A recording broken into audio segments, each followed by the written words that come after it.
Hi, this is Carolyn James from Holistic Campus, and I am here with the Reverend Candace Breen. And Candace is a spiritualist minister, medium, and channel. How are you, my dear? I'm doing great today, Carolyn. Oh, good. Thank you so much. You and I have known each other for a long time, so can you explain some of the things that you do regarding? I know that you're a spiritualist minister, which is beautiful, but you have so many other gifts as well. Yes, well, and it's so hard to put them in a little box, all Yeah. the gifts.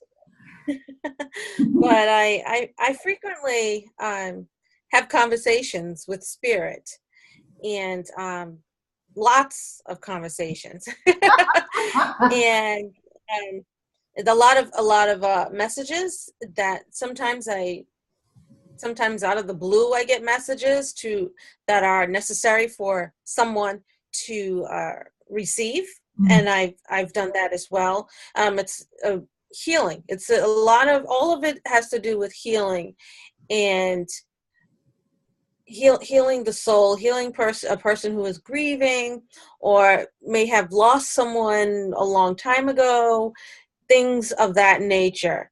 I even had delivered a message telepathically once. It was my first time doing it. Wow.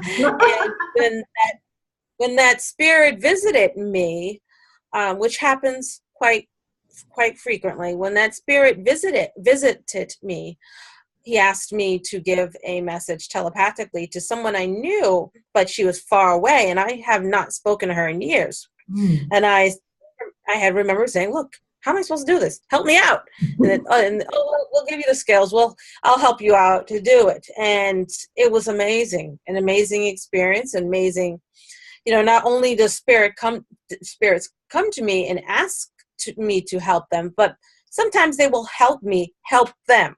Beautiful. Just like this in the telepathic instance. And and I do that frequently, and it's an amazing experience. It helps out so many people.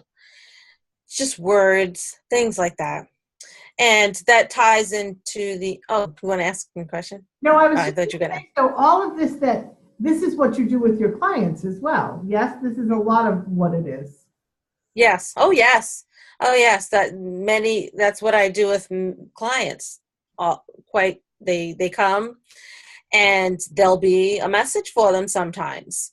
Yeah. Sometimes it's not even scheduled. I'd have to say, okay, I have a message for you, but I can't give it to you right now. We need to talk about this later. We're in the grocery store. I can't talk to you about it right now.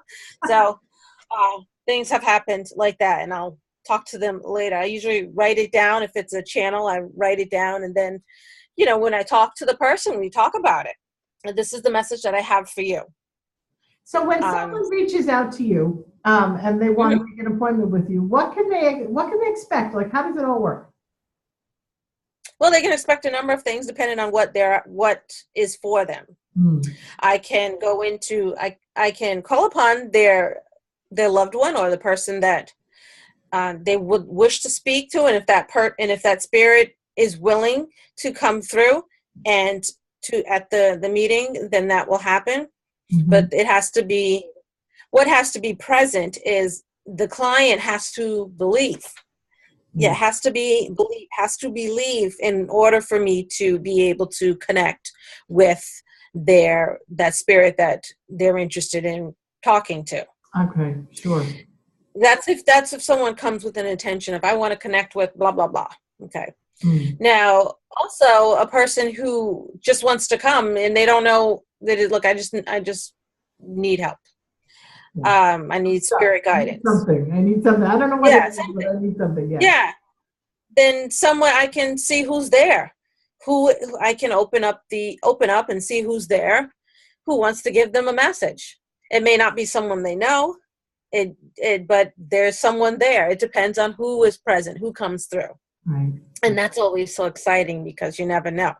Yeah. You never know who's coming through. So that's awesome. I love that part as well. And it helps out clients. It helps the clients when they get their message, and we can talk about the message afterwards. Right?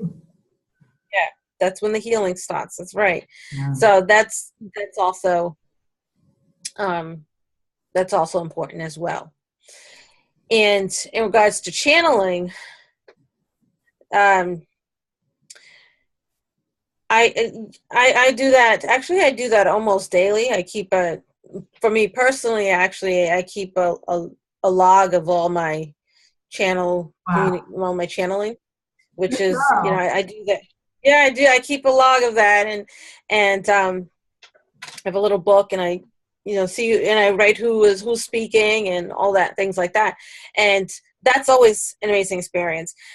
It's not as controlled as uh, the mediumship portion. It's not as controlled because you don't know who's going to communicate to you and what they're going to say. But you can always count on that it's something helpful for someone or So, for the masses.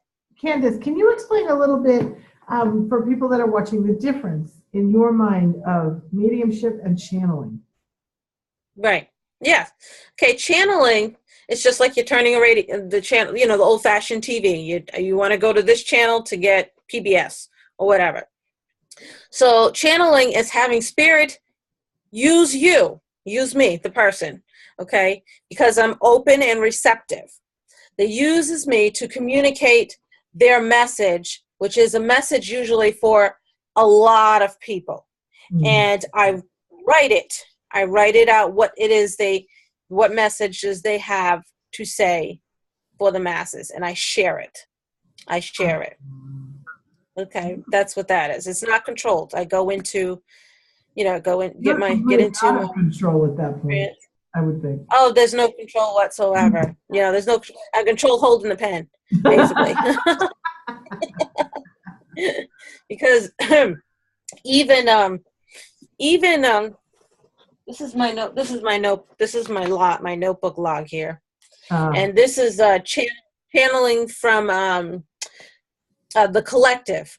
The collective is a group, that I've been channeling daily, and you can see it's chicken scratch. Actually, it's not even my handwriting. Oh yeah. So it's all chicken scratch stuff, that all the things that they want me to share, and it's to share with the lessons that they have for humankind, so to speak. Wow. And I love to share, and That's important. it is very important, and I share those messages. I've even repeated back some of the things that they have said to random people. Yeah. So that's what channeling is. I'm acting as a vessel, and I have no control over it. Mediumship, you intentionally calling someone. Gotcha. Hey, intentionally calling them to communicate with them. Yeah, come on, we gotta chat. Come on. So, that's it. So you have a little bit more control. You're intentionally seeking them out, and I can hear their voice within my head. Yeah. Okay. And I can give that message to whoever needs it. Okay, So which is back to the grocery store or someone that's sitting in front of you that wants to talk to something specific.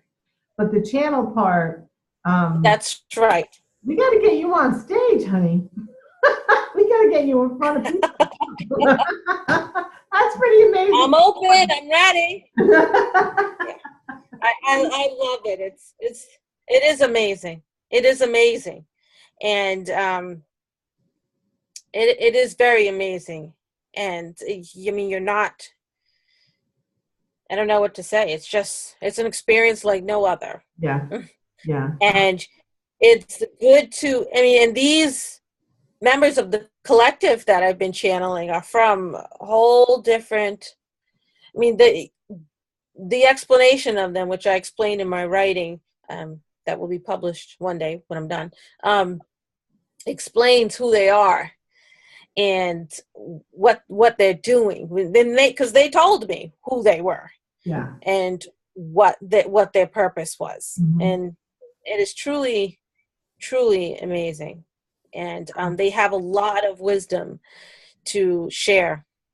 Of course. Yeah. And we can all learn from it as well. And that's the whole reason that they're sharing it with you, I'm sure. Yeah, to learn, for people to learn and to heal and to get people on their spiritual path. Help, because we all have lessons to learn when we're on our spiritual path. There are times when we get sidetracked, especially sitting here in this earthly incarnation with all that is going on. It's so easy to get discouraged. Yeah. And to want to follow the what do you call it? The materialistic life, to want to be like that, and to think that having things are important. And we all forget our reasons for being here. Yeah. And I think we're supposed to. So we learn and grow and do what it is. That's right. Do, but, we learn and graduate. Yeah. So. And speaking of that, I wanted to give you kudos. I know you're working on your PhD, which is amazing. So thank you. Reverend soon. Yes, indeed. What are you working on? What is the subject that you're working on for that? Metaphysics. I'm working on metaphysics, and I'm completely enjoying my studies. I bet. I love it, love it, love it, love it. And I mean, there's some complicated stuff there, but I guess my mind is open, and it was very easy to understand. Like, I did a course on my first course. I remember was Principles of Hermetics, and that was the big eye opener. Big eye opener, but it was so good. I just ate it all up. It was great. Oh, beautiful. So yes. I know you and I are going to do a session in a little bit, but before that, is there anything else you wanted to share about how cool you are? Well, I love what I do. I'm very passionate about it. Very passionate about it. I just am so immersed in it and make it part of my life, not just something I do, but it is me. It's you. Yeah. Yes. I can. Yes. And that's a great thing. It's me, and everywhere I go, I carry it with me. Yeah. Beautiful. Yeah. Beautiful. Well, thank you, my dear. And we'll talk again in a minute. Okie doke. Thank you, Carolyn. All right.